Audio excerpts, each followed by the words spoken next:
Je suis ravie de vous accueillir ce soir, je suis ravie de vous accueillir vous aussi pour cette nouvelle conférence organisée par les REMIP. Alors en pleine contestation sociale et surtout en pleine réforme de l'éducation, eh bien, on va se poser des questions très intéressantes. Ce soir, on va parler d'une thématique qui est enseigner, accompagner, transmettre, les mettre en transe, vous avez vu sur l'invitation.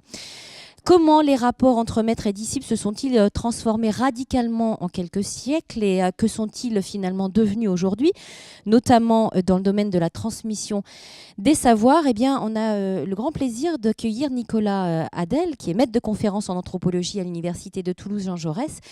Monsieur Hadel va nous proposer deux approches ce soir tout à fait passionnantes. Vous allez voir pendant sa présentation. Tout d'abord, une approche, j'allais dire, assez pédagogique, en toute transparence, et puis une approche un peu plus initiatique, c'est-à-dire un peu plus opaque, dans l'opacité.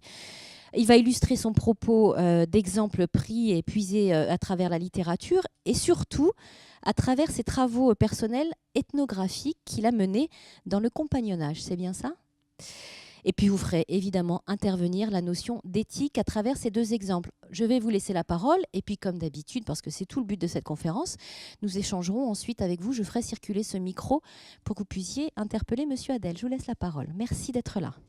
Merci à toute l'équipe de l'EREMIP aussi pour cette invitation. Alors oui, effectivement, je vais parler de la question de la transmission de l'éducation. Ce sont des problèmes qui sont très importants aujourd'hui, mais je vais essayer d'aborder ça à partir de la figure du maître, finalement, les maîtres en transe, c'est ça le thème, pour voir si cette figure-là, comment cette figure-là aujourd'hui est interrogée, s'est transformée, contestée, et ce qu'il convient aujourd'hui, et ce qu'on est prêt aujourd'hui à accepter éthiquement, puisque c'est ça aussi, en termes de transmission des savoirs, puisqu'il semblerait que ce type de questions soit importante. Alors, pour démarrer, pour cadrer un petit peu le propos, pour voir les enjeux aussi qu'il pose, je suis revenu au propos d'un collègue philosophe qui écrivait, il y a une dizaine d'années, un livre assez intéressant, qui réfléchit sur la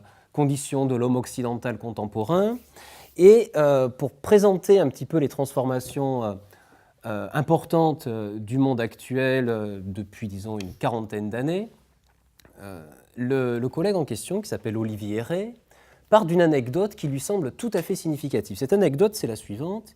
Il explique que il raconte plutôt que dans les années 1970, des ingénieurs, des techniciens, mais aussi des spécialistes, des pédiatres, enfin, des spécialistes de la petite enfance, etc., se mettent à réfléchir à la question de la conduite des enfants et en particulier interrogent le sens des poussettes dans les années 1970. Et Olivier Rey dit, jusqu'au début des années 70, dans les poussettes, les enfants regardaient leurs parents et puis on avançait comme ça. Et puis à ce moment-là, on se dit, c'est pas possible, il faut qu'on change. Et on se met à changer le sens et les enfants, comme aujourd'hui, se mettent à regarder devant. Et Olivier Rey part de cette anecdote en quelque sorte et il dit, voilà, il y a à ce niveau-là le signe, alors, qui a l'air anecdotique et qui pour lui est très important, d'un changement véritablement de rapport, dit-il, entre les individus et d'abord entre les parents et les enfants, puisque jusque-là, les enfants regardaient leurs parents, et pour lui, c'était une sorte de métaphore dans le sens où ils s'inspiraient d'eux, ils les imitaient, ils les reproduisaient, enfin, etc., etc., etc.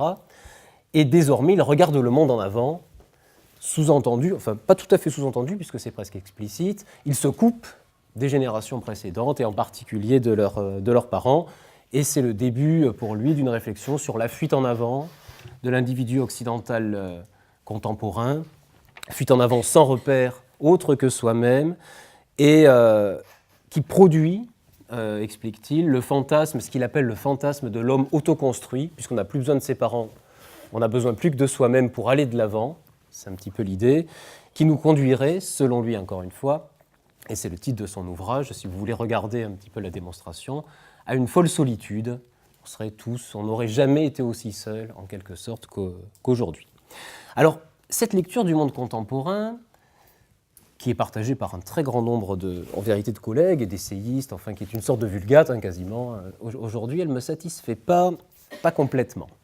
Alors, je la résume, cette vulgate, et je vous explique pourquoi je ne suis pas tout à fait d'accord avec cette analyse, et vous allez voir comment on retombe sur notre question des maîtres et de la transmission des savoirs. Cette vulgate, elle est très simple, tout le monde la connaît, j'en résume les principaux éléments. C'est en gros, on serait aujourd'hui confronté à de plus en plus d'individus, de plus en plus d'égocentrisme et de plus en plus de solitude, alors qu'il y aurait de plus en plus de monde autour de nous et de plus en plus surtout de moyens de mettre les gens en réseau, ensemble, en relation, etc. Donc la solitude, non seulement elle est plus importante, mais elle devient plus insupportable parce qu'il y aurait plus de moyens de l'éviter. Voilà aujourd'hui le premier thème. Et le deuxième thème de cette vulgate, c'est qu'il y aurait aujourd'hui de plus en plus de fascination pour le présent et pour l'instant, et une perte justement de ce regard tourné vers soi et vers l'avant, perte du regard en arrière, de la mémoire, coupure de la continuité entre les générations, bien, le discours un peu classique, qui a tendance, qui peut dans certains cas, tourner au lamento. Le lamento suivant, souvent, il n'y a plus de maître, c'est la fin des maîtres. Alors c'est la fin des maîtres, généralement quand on dit ça, on dit souvent qu'ils n'ont plus d'autorité, l'autorité des maîtres a disparu, on ne leur reconnaît plus d'autorité, parce que les rapports avec ceux qui feraient office de maître, les enseignants par exemple, au sens pédagogique du terme, sont eux-mêmes sortis de leur position d'autorité, veulent eux-mêmes devenir autre chose que des maîtres en quelque sorte, ils veulent plutôt être, ou on les oblige à être, ça dépend des points de vue, des compagnons de route de leurs disciples ou de leurs enseignants, être des appuis discrets pour que les disciples en quelque sorte, ou les élèves, se forment eux-mêmes, finalement, apprennent par eux-mêmes.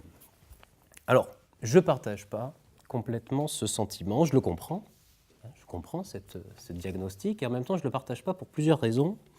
La raison principale, c'est que je crois que ça aplatit complètement la complexité de la situation, ça c'est ce que je vais essayer de vous montrer. Et alors, même si je suis d'accord avec un certain nombre de choses, je suis d'accord par exemple avec le fait qu'aujourd'hui, c'est évident, il y a une individualisation profonde des références, c'est-à-dire que chacun, effectivement, aujourd'hui est invité à définir son rapport particulier au politique, au religieux, à l'économique, au culturel, etc. Et que ce rapport particulier, ou individuel, personnalisé, il est bricolé par chacun à l'aide de divers matériaux, ce qui entraîne beaucoup de choses, qui entraîne un brouillage des sensibilités politiques, par exemple. Alors ça se traduit dans le discours par « il n'y a plus, les grands partis ne fonctionnent plus », mais ça vient aussi de ce bricolage personnalisé.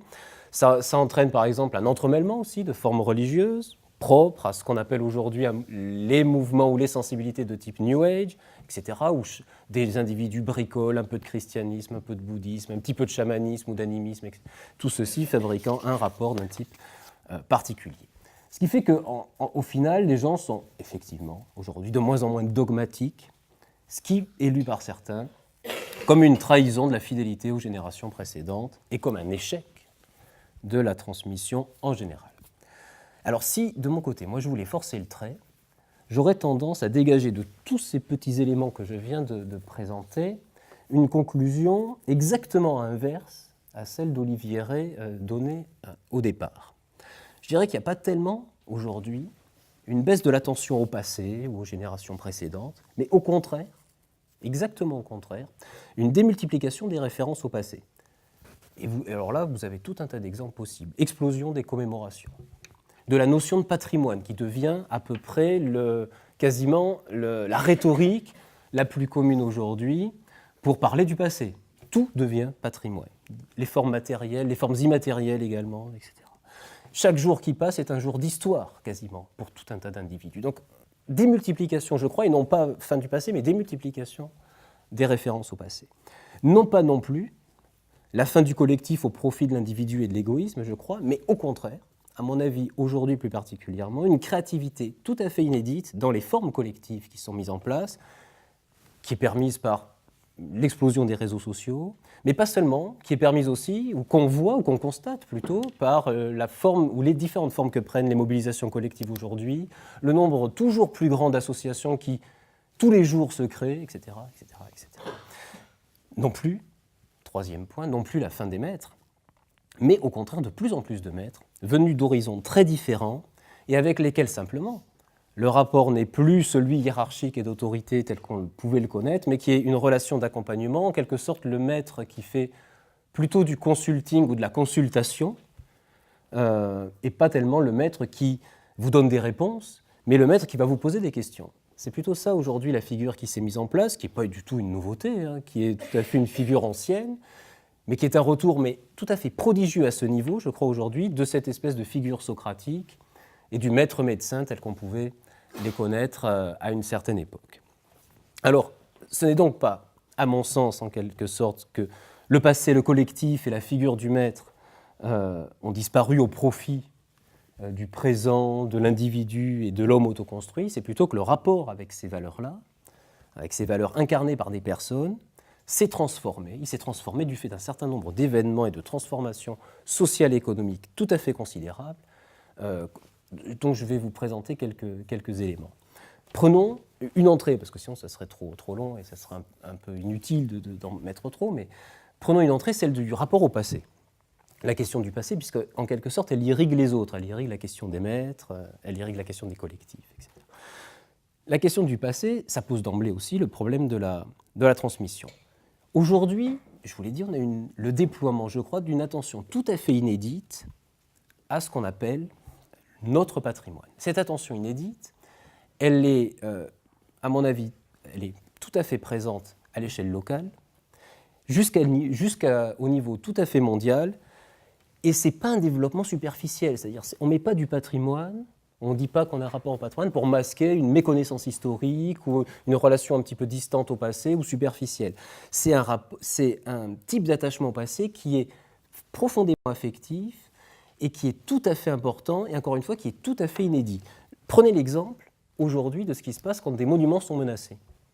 Prenez l'exemple des mobilisations collectives ou des vives émotions qu'ont pu susciter, alors je prends le niveau international par exemple, la destruction des Bouddhas de Banyan par les talibans en 2001, prenez plus récemment encore la destruction de Palmyre, si vous voulez, par l'État islamique, etc., etc., etc. Et vous voyez les mobilisations très importantes qui se mettent en place pour justement, et pas seulement par des institutionnels, pour éviter ou pour vraiment critiquer, dénoncer ce type de pratique. Mais c'est quelque chose qui existe depuis une trentaine ou une quarantaine d'années et qu'on a connu à Toulouse avec des mouvements qui ont été, alors évidemment pas à ce niveau-là, mais qui ont été très importants quand il s'est agi à un moment donné par la municipalité, début des années 90, de dérestaurer Saint-Cernin. Vous savez, cette affaire ce qu'on a appelé l'affaire des Mirandes à Toulouse, c'est-à-dire il y avait eu ces espèces de petites fenêtres, là, les Mirandes de Saint-Cernin, qui avaient été rajoutées par Viollet-le-Duc et dont ensuite les historiens de l'architecture ont dénoncé la pratique en disant qu'elles n'ont rien d'authentique. Mais seulement elles étaient devenues authentiques pour les Toulousains, ces Mirandes. Et quand les architectes se sont mis en tête de rendre le vrai Saint-Cernin, il se trouve qu'ils se sont trompés parce que le vrai Saint-Cernin pour les Toulousains, c'était celui de Viollet-le-Duc. Et ça a créé toute une affaire, c'est passé par la dépêche, il y a eu des manifestations, les gens se sont mis devant les architectes et les ouvriers qui allaient faire les pratiques de restauration, enfin véritablement une manifestation organisée, quelque chose qui ne se serait jamais passé il y a une cinquantaine ou une soixantaine d'années, parce qu'il y a une nouvelle attention, je crois, un nouvel investissement sur le patrimoine, et pas seulement sur le patrimoine matériel, mais aussi sur des pratiques culturelles, sur ce qu'on appelle aujourd'hui le patrimoine immatériel, où les collectifs, les communautés deviennent très exigeantes quant à la réalisation de ces pratiques, quant à leur performance. Enfin, prenez, pour rester dans les parages, si vous voulez, ce qui se fait aujourd'hui autour du carnaval de Limoux, qui est devenu une vraie institution, enfin, ou les fêtes de l'ours, pour ceux qui veulent aller dans le Val-Espire, là, pas très loin de Perpignan, à l'intérieur, dans les Pyrénées, où là vous avez véritablement des scénarios qui se sont mis en place et où il devient de plus en plus difficile pour les gens de modifier une partie du scénario prévu pour la réalisation de la fête ou pour la procession du carnaval, enfin, etc. etc. Et on était beaucoup moins attentif à ce type d'exigence normative concernant l'exécution ou le rapport au passé il y a 2 siècles, par exemple, où vous aviez une très grande mobilité entre guillemets, vraiment des traditions, où en fait, on pouvait changer les scénarios tout à fait rapidement dans la plus grande indifférence, ce qui fait que les historiens ont vraiment du mal à identifier une tradition sur un domaine très particulier, et où les monuments et leur intégrité ne déclenchaient pas du tout le même type d'émotion, et y compris même quand les révolutionnaires s'attaquaient aux biens de l'Église, les réquisitionnaient, en faisaient des étables, enfin, etc., ou des réserves d'armement, prenaient les pierres pour aller fabriquer autre chose avec. Évidemment, il y avait des, les clercs se mobilisaient, se plaignaient. Mais il n'y avait pas ces espèces d'émotions collectives suscitées par la destruction d'un monument historique, puisque la catégorie avait du mal à exister. Et chez nous, aujourd'hui, je crois que cette sensibilité nouvelle, qui est apparue à peu près au tournant des 19e et 20e siècles, elle s'est développée considérablement au milieu du 20e siècle parce que, et du fait de plusieurs choses, et du fait que toute disparition aujourd'hui, on va revenir à la question de la transmission, vous allez voir, toute disparition aujourd'hui est vécue comme une catastrophe. Ce n'était pas du tout le cas il y a encore un siècle et demi, 2 siècles, et sans remonter à ce qui se passait auparavant, mais on y viendra. Ou avant, on avait plutôt des rhétoriques qui étaient de l'ordre de la régénération, ou de l'ordre de la destruction créatrice, si vous voulez, une sorte de nécessité. Aujourd'hui, toute disparition est une catastrophe. Et de ce point de vue-là, il y a un événement qui a joué un rôle considérable, c'est évidemment la Seconde Guerre mondiale. Là, rôle tout à fait décisif, beaucoup plus significatif, soit dit en passant, que l'inversion du sens des poussettes une trentaine d'années plus tard. C'est là, je crois, que se développe un attachement au passé tout à fait nouveau, du fait qu'on éprouve, on a éprouvé à ce moment-là, dans les années 40, que littéralement le passé pouvait, d'un bloc, disparaître. Et ce n'est pas un hasard, et ce n'est pas du tout un hasard que ce soit justement les Japonais, qui ont vécu pour le coup des désastres très radicaux, très concrets, qui, dès la fin de la Seconde Guerre mondiale, inventent, justement, ou mettent en place la nouvelle politique patrimoniale mondiale, inventent une catégorie qui s'appelle le patrimoine culturel immatériel, se mettent à mettre en place un ensemble de dispositifs, en quelque sorte, pour assurer la continuité malgré les destructions, pour assurer, en quelque sorte, la continuité malgré les changements. C'est vraiment là quelque chose de tout à fait significatif. Parce qu'il y a, à ce moment-là, à la fin de la Seconde Guerre mondiale, pendant bien sûr, mais après, puisqu'on en prend conscience, véritablement une confiance dans la continuité, dans la transmission simple, mais aussi dans les maîtres qui donnent les réponses, si vous voulez, qui s'est complètement effritée. Cette confiance qui s'est effritée, ça fait régner, à partir de ce moment-là, et on est encore dans cette continuité, je dirais, ça fait régner progressivement l'incertitude et l'inquiétude, en quelque sorte, du point de vue du rapport au passé, en partie. Incertitude quant à la continuité justement des choses et incertitude quant à l'avenir. Il n'est jamais garanti, on en prend conscience à ce moment-là. Ça, c'est une nouveauté, que l'avenir n'est jamais garanti. Et c'est peut-être pour cela justement, là, remettons de la poussette, si vous voulez, c'est peut-être justement pour ça qu'on se met à regarder en avant, à tourner les poussettes, pour scruter l'horizon, pour être sûr que demain viendra. Ça serait plutôt ça l'idée, à mon avis, que la question de la rupture avec les parents, etc., etc. Incertitude quant à l'avenir, inquiétude aussi. Inquiétude de nos actes et de notre responsabilité.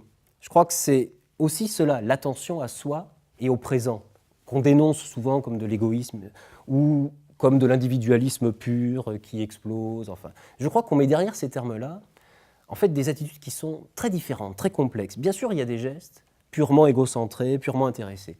Mais il y a aussi, je crois, une attention à soi qui est véritablement altruiste, qui est portée par le souci du monde qu'on va transmettre aux autres, aux futures générations. Vous voyez le foisonnement des réflexions sur les gestes citoyens. On peut faire soi-même quelque chose pour le monde qui adviendra, ou pour la planète, ou pour, etc. L'écologie, l'éducation, ces gestes où chacun peut jouer son rôle, c'est un peu l'idée, qui ne sont pas du tout sans mémoire, qui ne sont pas du tout en rupture avec le passé, puisque précisément dans un très grand nombre de cas, il y a l'idée de retrouver des formules anciennes qui ont marché, ça existe, ou des formules négligées dont on essaie de réévaluer l'intérêt. Et donc un certain nombre de retours à, qui sont parfois compliqués à justifier, qui sont parfois intéressantes à mettre en œuvre, etc., par exemple. Cette nouvelle responsabilité, je crois, cette inquiétude des actes, l'idée qu'il faut essayer de ne pas se tromper, en quelque sorte, et cette crainte de l'incertitude un petit peu quant à l'avenir, finalement, tout ceci, je crois, a progressivement convaincu les gens que le mode privilégié ou idéal d'appréhension des choses, c'est-à-dire pour connaître les choses, ça doit être l'expérience. C'est ça, je crois, apprendre par soi-même. La véritable connaissance passe par l'expérience des choses, apprendre véritablement par soi-même. Il faut vivre les choses pour les connaître. Ça, c'est très nouveau. Ça, c'est très nouveau, je crois, à ce niveau-là de de développement, et c'est en même temps très problématique.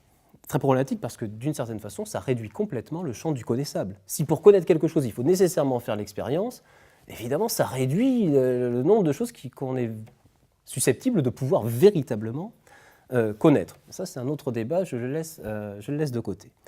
N'empêche que cette nécessité de l'expérience devient envahit en quelque sorte le champ et explique largement aujourd'hui les nouvelles exigences de participation.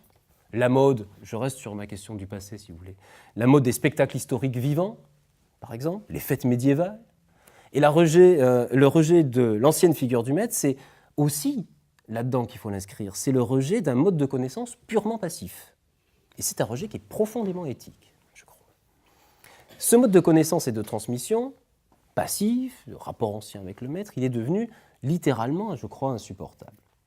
Il faut désormais des maîtres qui soient des embrayeurs d'expérience, c'est-à-dire des gens qui vous donnent des indications ouvertes, qui offrent des choix, quelqu'un, alors ça peut être une personne, ça peut être un collectif, ça peut être une institution, qui mettent en place justement des dispositifs où peuvent se vivre ou se revivre des expériences.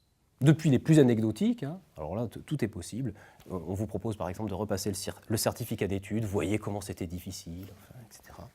Ou au plus terrible, se faire enfermer dans des prisons, rejouer la crucifixion avec de vrais crucifiés, comme ils le font par exemple pour le Vendredi Saint aux Philippines. Enfin, oui, ce mode-là véritablement de connaissance du passé, en l'occurrence, par l'expérience directe, vive, intense, etc. Donc un rapport expérientiel à la connaissance. Je crois que ce type de rapport-là, il est nouveau, sous la forme qu'il a de nos jours, c'est vrai, et en même temps, il réactive des motifs tout à fait anciens. Il réactive des motifs anciens parce qu'il y a un certain retour à des types de maîtres qui existaient déjà. J'en ai parlé des socratiques, si on veut. Mais il faudrait un peu élargir le spectre, disons plutôt des initiateurs, au sens de ceux qui gouvernent ou qui organisent des rites d'initiation. Alors parce que de quoi s'agit-il finalement dans un rite d'initiation? De rien d'autre que de faire vivre des expériences pour attribuer des connaissances. C'est ça un rite d'initiation. Faire vivre des expériences pour attribuer des connaissances. Mais l'important, c'est l'expérience. L'important, c'est l'expérience parce que dans le rite de passage, on le sait depuis un petit moment, ce qui compte, c'est le passage par le rite. C'est véritablement ça qui est le point fondamental. Et on imagine souvent à tort, quand on regarde les choses d'un peu loin, que l'important, c'est le contenu de la révélation. Le contenu de la révélation qui est faite, c'est-à-dire le nom de l'objet qu'on ignorait jusque-là, le fait que les bruits dans les forêts, finalement, en fait, ce sont le son des flûtes que des hommes ont installées pour faire peur aux habitants du village, la vraie définition de tel mot, etc., etc., etc.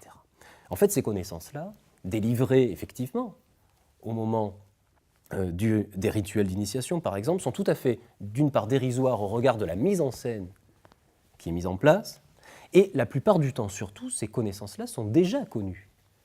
Des initiés qui font semblant de les découvrir et qui, en fait, par ouï-dire, par rumeur, etc., sont tout à fait au courant, mais simplement, on leur donne en quelque sorte le droit officiellement de savoir et de dire qu'ils savent à ce moment-là. Donc, plutôt l'expérience que la connaissance. Et moi, j'avais pu faire, comme le disait Sophie tout à l'heure, j'avais pu faire l'expérience de ce type de choses par l'observation que j'avais réalisée pendant quelques années de ces phénomènes de type initiatique chez les compagnons du Tour de France, qui sont justement des communautés avec des maîtres. Il y a des maîtres de tout type chez les compagnons du Tour de France. Et ce qui m'avait surpris en quelque sorte, c'est que je m'attendais à voir précisément du fait de la physionomie de nos sociétés contemporaines, on va dire en quelque sorte une communauté un petit peu ringarde, avec des gens qui sont des résistants, des gens un peu périmés aussi, obsolètes, enfin.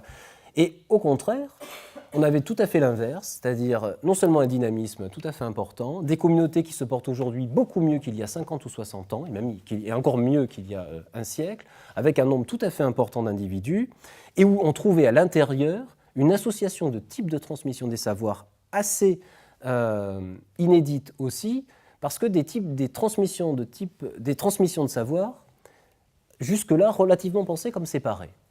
Et notamment, deux modes de transmission étaient tout à fait associés chez ces compagnons du Tour de France. D'un côté, un modèle pédagogique, en quelque sorte, celui qui a été véritablement façonné par les sociétés occidentales modernes, et de l'autre côté, un modèle initiatique de transmission des savoirs qu'on pensait réservé aux sociétés lointaines ou aux sociétés, au moins aux sociétés non modernes. Et les compagnons remettaient complètement en cause ce partage, puisqu'ils pratiquaient à la fois la transmission transparente, claire, d'un contenu d'un maître qui possède un certain savoir vers un élève qui le reçoit, la pédagogie, en quelque sorte, mais aussi, ils pratiquaient l'initiation obscure qui ne fonctionne pas du tout de la même manière, mais qui fonctionne au contraire par allusion, par symbole, par métaphore, par inversion, qui heurte la raison. Pourquoi faut-il donc que je monte à cet arbre pour devenir un compagnon? Quel est le rapport entre le fait de devenir un compagnon et d'aller monter à un arbre, enfin, etc., etc., etc., par exemple. Donc on avait les deux figures qui se heurtaient, non plus d'un côté le maître pédagogue et le disciple qui reçoit, clairement, où tout est transparent, et puis le maître initiateur qui ne dit pas tout, qui parle par énigme, qui retient son savoir, et un disciple qui doit faire un effort supplémentaire, intellectuel, physique parfois, pour aller acquérir, justement pour aller conquérir le savoir qu'il est censé maîtriser. Évidemment, les deux formules, on s'en aperçoit bien, ne sont pas du tout contradictoires, elles sont adaptées à la transmission de savoirs tout à fait différents, et il y a toujours dans toutes les sociétés ces deux types de savoirs qui existent, des savoirs qui sont à donner, en quelque sorte, et d'autres qui sont à conquérir. Il y a les deux rubriques qui existent, simplement ce qui change selon les sociétés, c'est ce qu'on va mettre dans une rubrique ou dans une autre, quel type de savoir on met dans une rubrique ou dans une autre, et ce qui change aussi, c'est le degré d'institutionnalisation de l'une ou l'autre de ces rubriques. Alors, c'est très simple à expliquer. Par exemple, chez nous, on a hautement institutionnalisé la rubrique savoir donner, en quelque sorte. L'école, la forme pédagogique, vous voyez, ça, c'est très institutionnalisé chez nous. En revanche, on a très peu institutionnalisé la rubrique savoir à conquérir. Par exemple, le fait de savoir être un homme ou de savoir être une femme, c'est se transmet informellement, par expérience, par contact avec les pairs, etc., etc., etc., par des petites discussions. Dans d'autres sociétés, on fait le choix tout à fait inverse. On fait par exemple le choix d'une très faible institutionnalisation des savoirs donnés, pas d'école, et un enseignement familial tout à fait informel sur un certain nombre de rubriques, par exemple, et au contraire, une très haute institutionnalisation des savoirs à conquérir, où on organise de grands cycles initiatiques tout à fait ritualisés qui marquent les différentes étapes du développement social et biologique des individus. Vous voyez, exactement le choix inverse. Donc, un rapport expérientiel, si vous voulez, à la connaissance, qui n'est pas inédit en soi, et qu'on trouve dans ces formules initiatiques. Et je crois que ça explique bien aujourd'hui le succès que peuvent avoir tout un tas de formules de transmission de savoir ou d'acquisition de connaissances, telles que les stages de chamanisme, de développement personnel, enfin, que vous trouvez à peu près partout dans toutes les régions, et qui empruntent beaucoup précisément à ces modes initiatiques de transmission des connaissances. Et alors tout ceci, ça embrouille un petit peu quand même notre perception de ce qu'est transmettre le savoir. Ça embrouille notre perception aussi, notre jugement sur ce qui peut être considéré comme une bonne transmission, comme une transmission juste du savoir, dans la mesure où on a le sentiment qu'il faut être à la fois transparent et obscur, pédagogique et initiatique, dans la mesure où il y a des lieux de savoir, des bibliothèques, des personnes identifiées, des écoles, etc., et où en même temps on a le sentiment que le savoir n'a pas de lieu. Ça, c'est un proverbe castillan, El saber no ocupa lugar, proverbe castillan très important qui précisément est censé challenger cette idée du lieu de savoir identifié en quelque sorte. Or, je crois justement que c'est en prenant les choses peut-être de ce point de vue-là, du point de vue de cette question des lieux de savoir ou pas lieux de savoir, de la place du maître et des modalités d'acquisition des connaissances à l'intérieur de ces lieux ou non, que l'on peut avoir un autre regard sur notre situation contemporaine et sur les règles éthiques actuelles qui président les questions de transmission des savoirs. Alors, et essayons de les identifier, ces règles éthiques, c'est ça un petit peu l'objet. Alors pour traiter de ça, partons d'une ancienne parabole très générale, un peu dans le concret, celle de la quête du savoir. Cette quête du savoir, vieille parabole, on la trouve sous des formes très différentes, évidemment. J'en prends une seule. Évidemment, je prends celle qui m'arrange, mais j'en prends une, à mon avis, quasi paradigmatique, qui est celle du cycle arthurien, et telle qu'elle s'incarne, à mon avis, parfaitement dans la figure de Perceval. On le sait, tout le monde le sait, je fais que résumer, Perceval, c'est la figure même de l'idiot complet. L'idiot, le naïf, promis à un grand destin. il vit avec sa mère. Donc vous allez voir le récit tel qu'il permet de travailler la question de la transmission.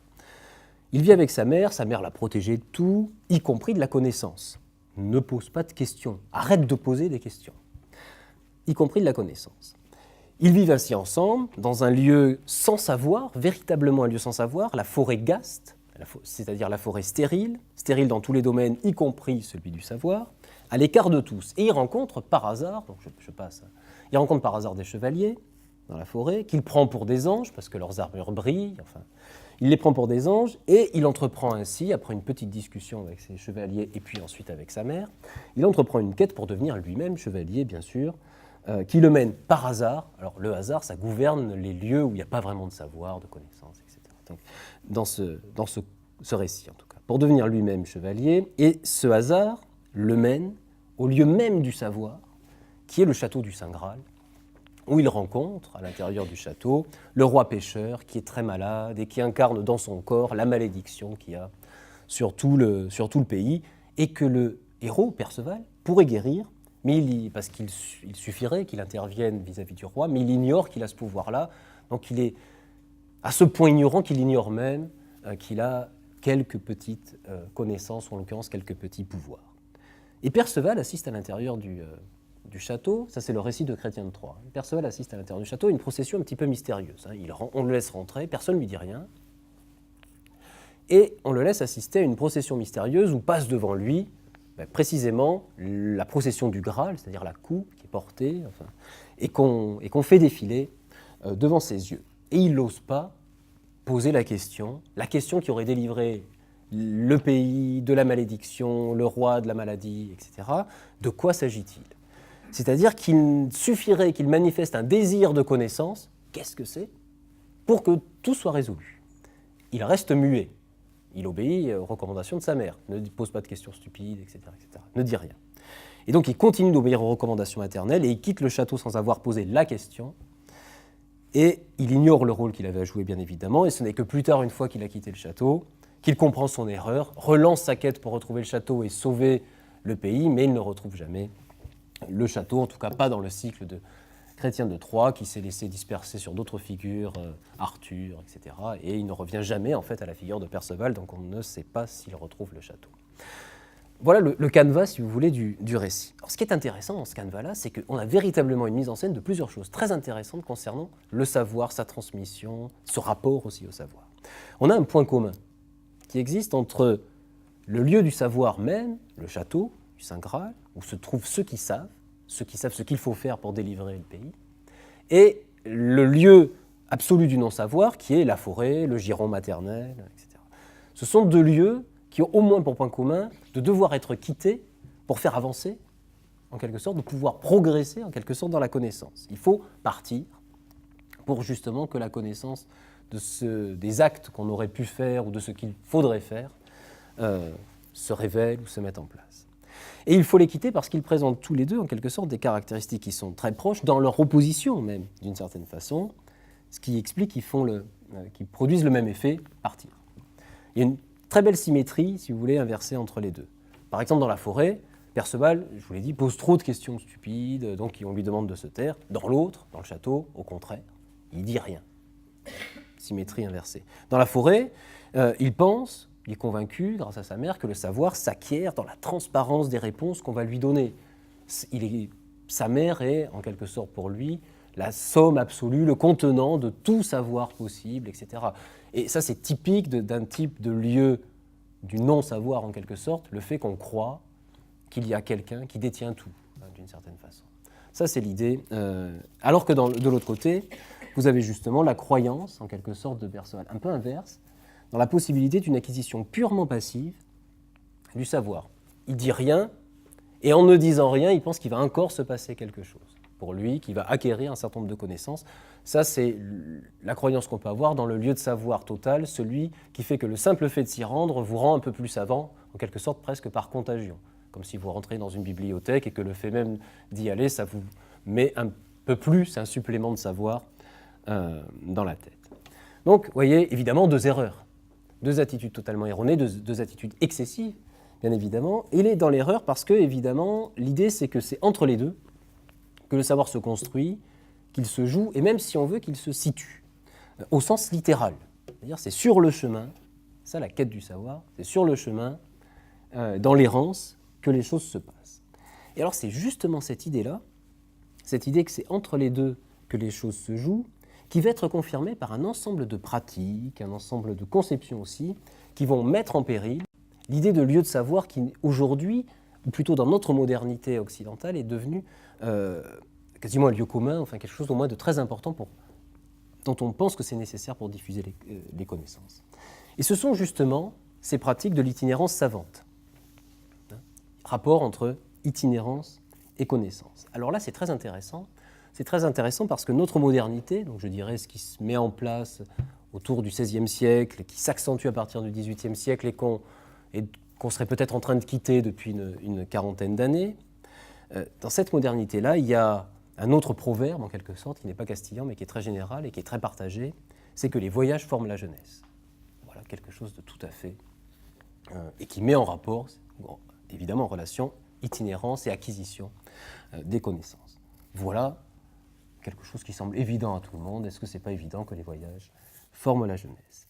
Et je m'étais dit, tiens, je vais pouvoir travailler sur cette question un petit peu générale, parce que moi, précisément, je suis confronté à des gens, mon ethnographie, les compagnons du Tour de France, qui sont en quelque sorte en train d'incarner ce principe-là, puisque, avec le Tour de France, ils sont en train de jouer l'idée même que les voyages forment la jeunesse, et que ce Tour de France est évidemment à la fois un voyage pédagogique, mais peut-être aussi initiatique, puisqu'il y a des étapes du cycle d'initiation à l'intérieur même de ce Tour de France. Et donc, cette pratique de l'itinérance et ces voyages qui forment la jeunesse, pratiqués par le Tour de France des compagnons, on devait probablement, selon les compagnons en tout cas, le retrouver, ou ça devait se perdre dans la nuit des temps, comme le compagnonnage lui-même d'ailleurs, et remonter au moins au temps du roi Salomon. Et en fait, l'enquête historique montre que pas du tout. Quand je fais le travail, que je commence à regarder ce qui se passait en remontant dans le temps, je m'aperçois que finalement ce Tour de France, il se structure véritablement au XVIIIe siècle. Et que l'idée même d'un voyage de formation pour les apprentis ouvriers, pour les apprentis en général, ne remontait guère plus loin que le tout début du XVIIIe siècle. Ce qui avait piégé les historiens jusque-là, c'est qu'il y avait effectivement avant, et au Moyen-Âge, une itinérance des ouvriers. C'est vrai qu'il y avait des ouvriers qui bougeaient, notamment sur les chantiers des cathédrales. Mais qui bouge concrètement? En fait, c'est une itinérance d'experts. C'est-à-dire que sur les chantiers des cathédrales, vous n'avez pas des apprentis comme ça qui se baladent de chantier en chantier. Vous avez au contraire des équipes tout à fait compétentes, avec des gens véritablement experts qui se déplacent. Et c'est ça qui s'est passé en fait. C'est que très longtemps, ce n'est pas les voyages qui ont formé la jeunesse, ce sont les maîtres qui venaient aux jeunes. Ce sont les maîtres qui se déplaçaient. Vous aviez un vieux modèle pris dans l'Antiquité qui existait encore pendant tout le long du Moyen-Âge de maîtres itinérants, qui existait pour les sectes philosophiques de la Grèce ancienne, qui existait aussi pour les maîtres, on va dire, en philosophie, mais aussi en mathématiques, enfin dans différentes disciplines au Moyen-Âge.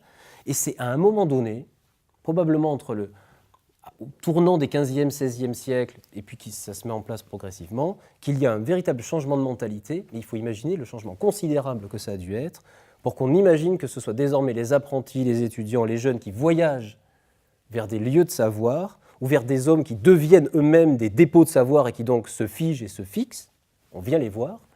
Et pour que ce ne soit plus donc justement les maîtres qui se déplacent de lieu en lieu. Là, il y a eu un bouleversement des mentalités tout à fait considérable et qu'on a encore du mal complètement à identifier. Et on comprend bien, une fois qu'on a un peu ce cadrage, que cette première manière de résoudre notre paradoxe, on a des paradoxes, transparence, obscurité, initiation, pédagogie, lieu de savoir, et le savoir n'a pas de lieu. Alors, il y a une manière ici de résoudre ce paradoxe-là, au moins du point de vue lieu de savoir, le savoir n'a pas de lieu, puisqu'on a des maîtres itinérants, c'est-à-dire qu'on a des lieux mobiles, en quelque sorte, du savoir.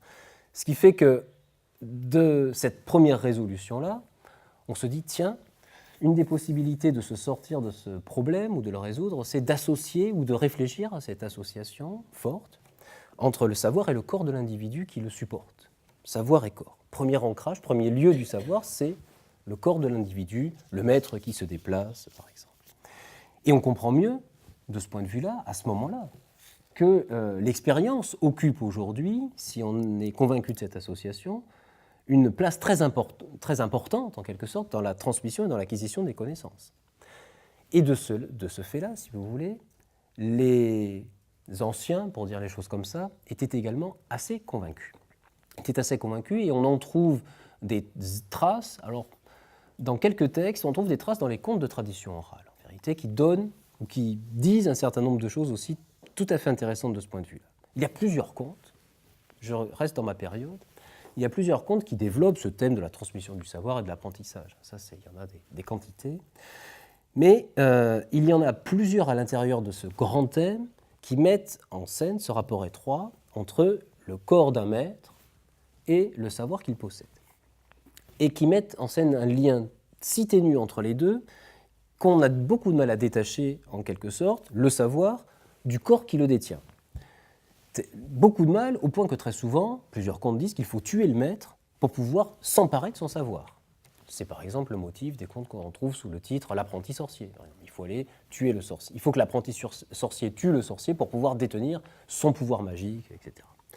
Mais il y a aussi plusieurs cas où ce lien très explicite entre, d'un côté, le corps du maître et puis les connaissances sont encore plus rapprochés quand il s'agit d'ingérer véritablement le corps de celui qui connaît pour devenir soi-même celui qui connaît. Ça, c'est un motif qu'on retrouve dans des sociétés très différentes. On retrouve ça en Europe, dans les contes, en Europe, en Amérique du Sud, en Asie centrale.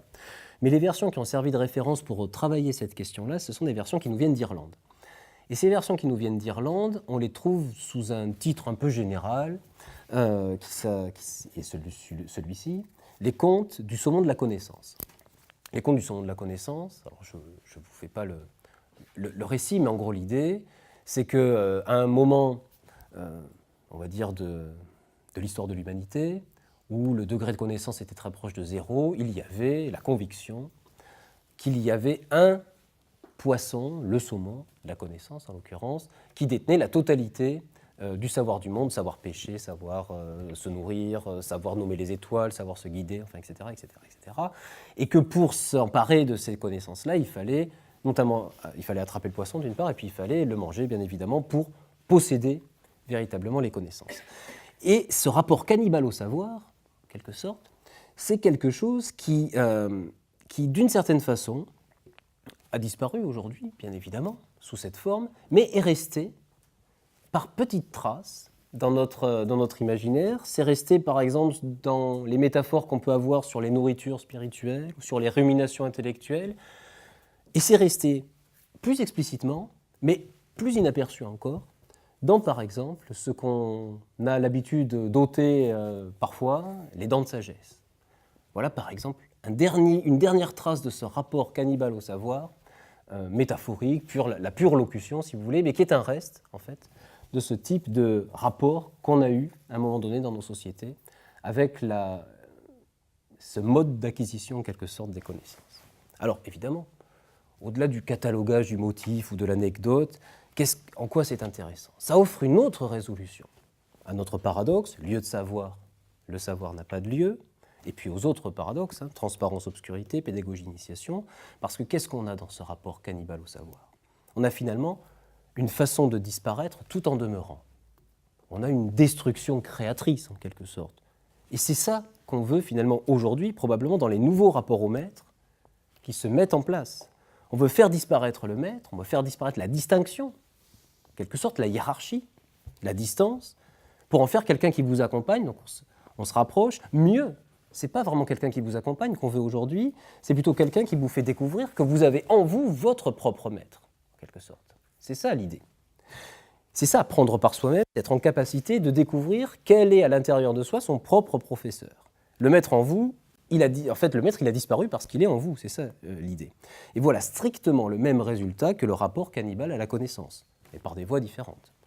Les contes ne font finalement, c'est ça l'idée, que proposer une espèce de solution très matérielle à un problème auquel nous sommes confrontés et auquel nous avons donné une autre solution un peu moins agressive, en quelque sorte, mais qui est le même problème, c'est-à-dire la nécessité de la présence du maître et en même temps la nécessité de sa disparition.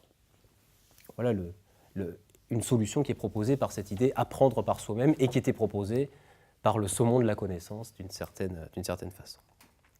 Et à mon avis, et c'est la dernière résolution en tout cas de ce paradoxe dont je voudrais vous parler aujourd'hui, on peut aussi résoudre ces contradictions en reprenant ce dossier transmission des savoirs en général à partir des grands thèmes qu'il met en jeu, à partir de ces affaires de rapport au passé, aux générations antérieures, aux maîtres, évidemment.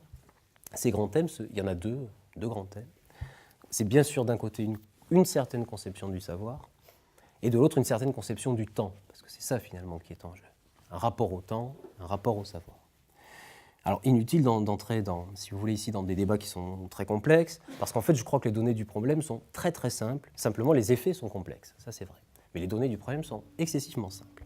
Dans nos sociétés occidentales, modernes, j'entends par là, aujourd'hui on est dans une transition, on serait en train de changer, post quelque chose, moderne par exemple, mais post-capitaliste, post tout ce que vous voulez. Dans ces sociétés occidentales modernes, on aurait une sorte de grand partage à ce niveau qui explique beaucoup de choses. Grand partage entre d'un côté l'idée qu'on aurait concentré toutes les idées de dynamisme, de flux, de traversée, de mobilité pour organiser les événements, ce qui a lieu dans le temps.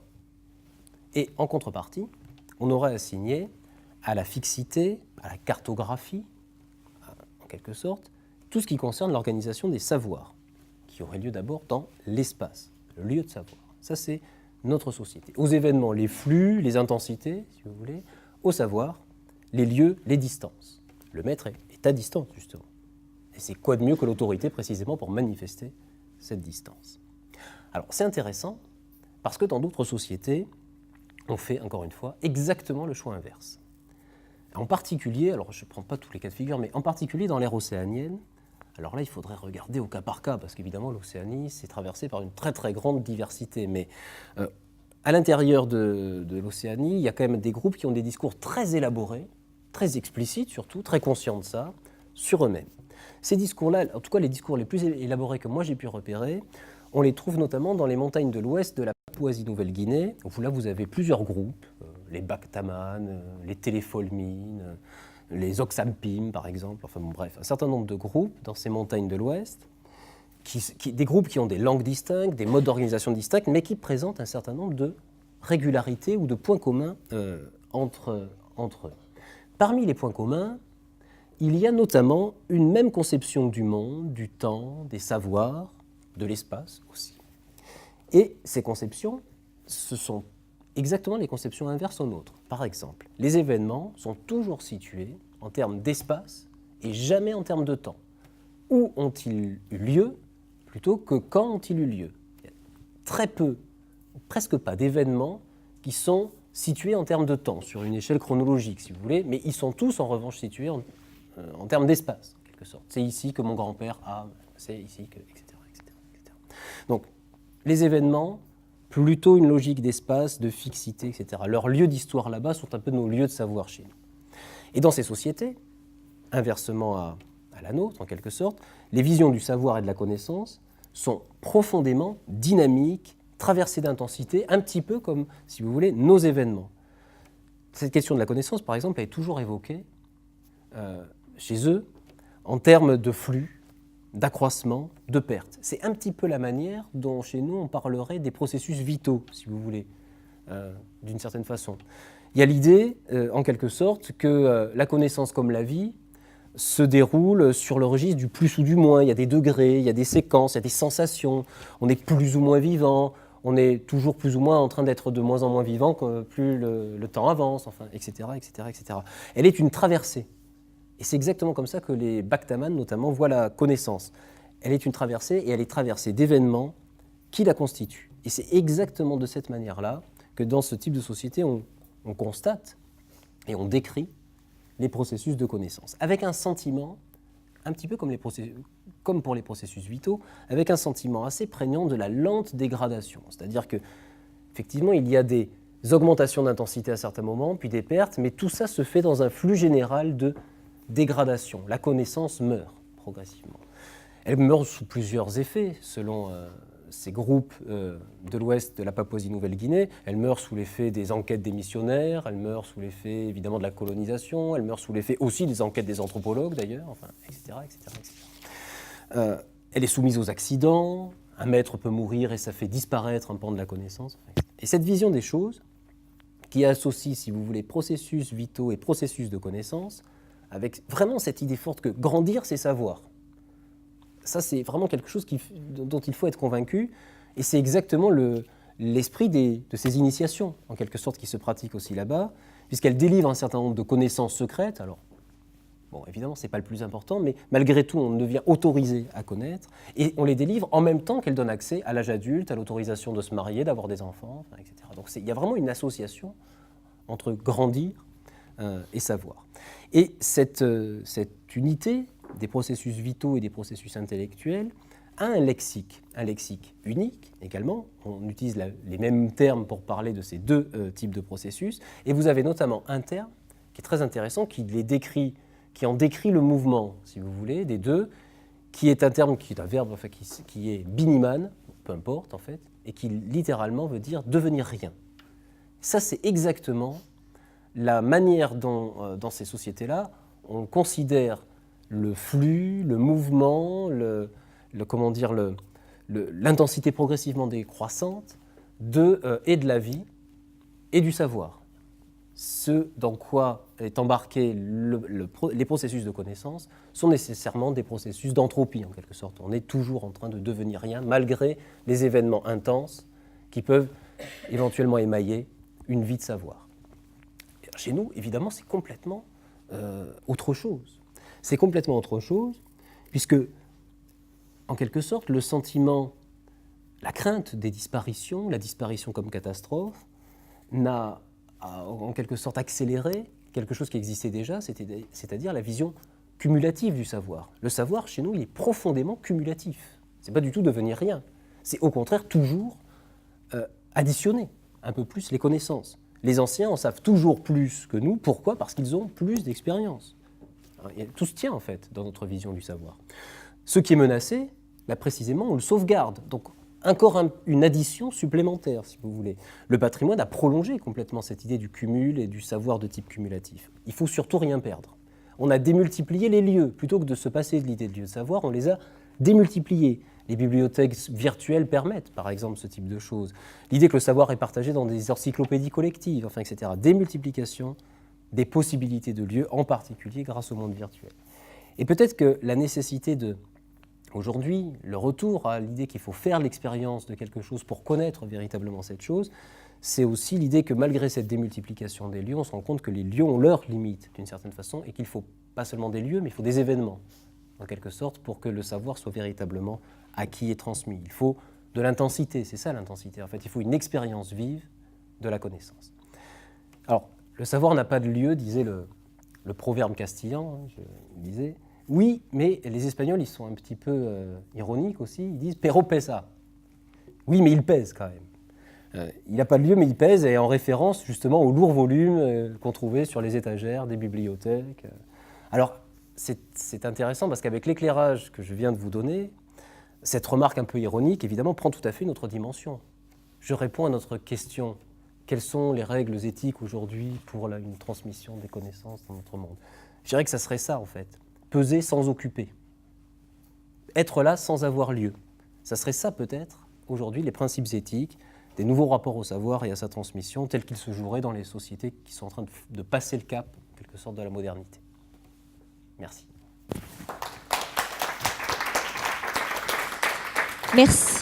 Merci infiniment, Monsieur Hadel. On va ouvrir le débat avec la salle. Je suis sûre que vous avez des questions. Je vais passer parmi vous. Bonsoir. Moi, ce qui m'intrigue, c'est justement la transmission de savoir, mais dans le tissu social, parce qu'il y a beaucoup plus de détérioration en matière de familles recomposées, de divorce, et comment peut-on, comment l'enfant peut prendre des trucs, des machins pour se former justement à la connaissance tout seul par lui-même, quoi, tout simplement. Est-ce que nous n'allons pas vers une destruction du transfert de la connaissance, quoi. Je ne crois pas. Ça, c'est un avis général. Alors, pour répondre à votre question à partir de l'exemple que vous prenez, par exemple sur les familles recomposées, une des rhétoriques sur les familles recomposées ou disloquées ou tout ce que vous voulez, une des rhétoriques justement qui défend l'idée d'apprendre par soi-même, faire ses propres expériences, devenir son propre maître, c'est justement l'idée qu'en développant ça évite précisément de rester dépendant des maîtres traditionnels que sont justement les parents, y compris dans ces contextes-là que vous décrivez. Le fait d'être capable d'apprendre par soi-même évite de dépendre des situations que vous décrivez là. Donc justement, c'est une sorte de remède à ce type de situation. Je pense que ce n'est pas prévu pour ça, bien évidemment, c'est tout à fait prévu pour autre chose, mais un des arguments qui le justifient encore aujourd'hui, c'est exactement la situation que vous défendez. Alors après, il y a un autre problème que vous soulevez, qui est effectivement comment est-ce qu'on fait ça, c'est-à-dire comment est-ce qu'on transmet à quelqu'un la capacité d'apprendre à apprendre ou de développer des compétences. Alors ça, c'est encore autre chose, c'est des transitions qui sont faites, il faudrait regarder les choses, parce que là, c'est très difficile de parler en général, il faudrait regarder les choses secteur par secteur, parce que ça ne se passe pas de la même manière quand il s'agit de transmettre des savoir-faire à l'intérieur d'un métier, par exemple, si vous voulez, ou quand il s'agit de transmettre des compétences d'un autre type, telles qu'on peut les trouver à l'école, je ne sais pas, savoir lire, savoir compter. Vous voyez, donc là, c'est vraiment des expériences qui se conduisent au coup par coup. Pour la question de l'école, par exemple, aujourd'hui, depuis, je crois, 1 an et demi, vous avez une expérience qui est menée, par exemple, dans l'Académie d'Orléans-Tours, où justement on a pris un certain nombre de collèges et de lycées, où on fait des tests d'évaluation des compétences et de transmission stricte des compétences. Et pour être sûr qu'on a bien affaire à des compétences et pas simplement à des savoirs superficiels, on a supprimé dans ces collèges pilotes, par exemple, les notes qui évaluaient classiquement jusque-là les élèves. Et donc, je ne suis pas certain qu'on aille vers une destruction, si vous voulez, de la transmission des savoirs, qu'on aille vers une recomposition des formes de transmission, sans doute, incontestablement. Mais mais vous l'avez compris, moi, je suis plutôt quelqu'un d'assez optimiste. Je suis plutôt pour l'idée de la destruction créatrice que de la catastrophe liée à la disparition. C'est une question d'optimisme. D'autres questions? Oui, monsieur. Bonjour et merci pour cette conférence extrêmement intéressante. Je voulais revenir sur l'idée du patrimoine, enfin du savoir patrimonial, voire sacralisé, que vous avez vu au départ. Et est-ce qu'il peut y avoir une relation avec le fait que aujourd'hui la mémoire du savoir est plus longue, puisque nous vivons plus vieux, en général, quand même, en moyenne en tout cas.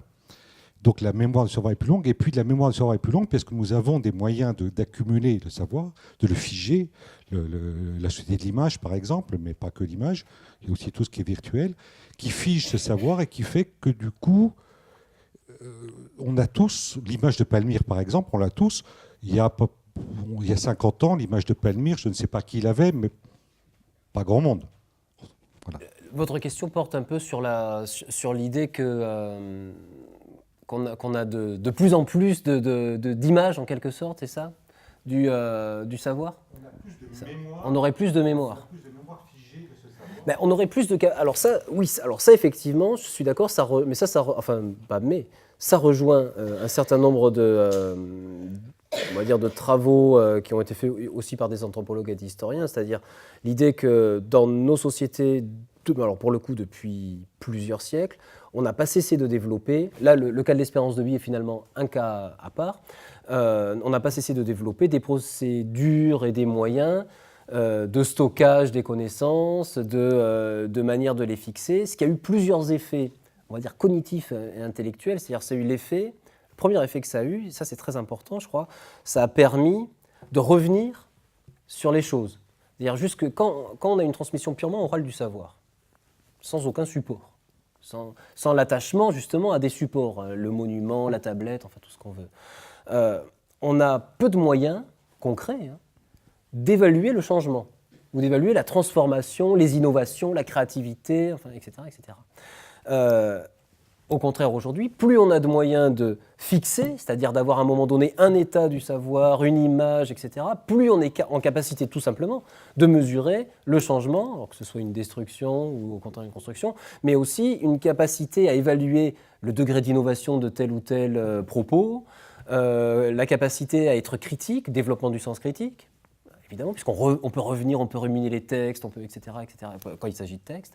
Donc évidemment, ce que vous décrivez là, en termes de processus de fixation, de mémoire longue, de savoir qui se sont fixés à un moment donné, c'est essentiel parce que ça permet évidemment ce retour et donc un autre type de rapport à la connaissance, c'est-à-dire qu'il y a un rapport plus critique d'un côté, mais qui est en même temps un rapport où ça pèse, enfin, c'est-à-dire que vous avez vraiment les choses qui pèsent.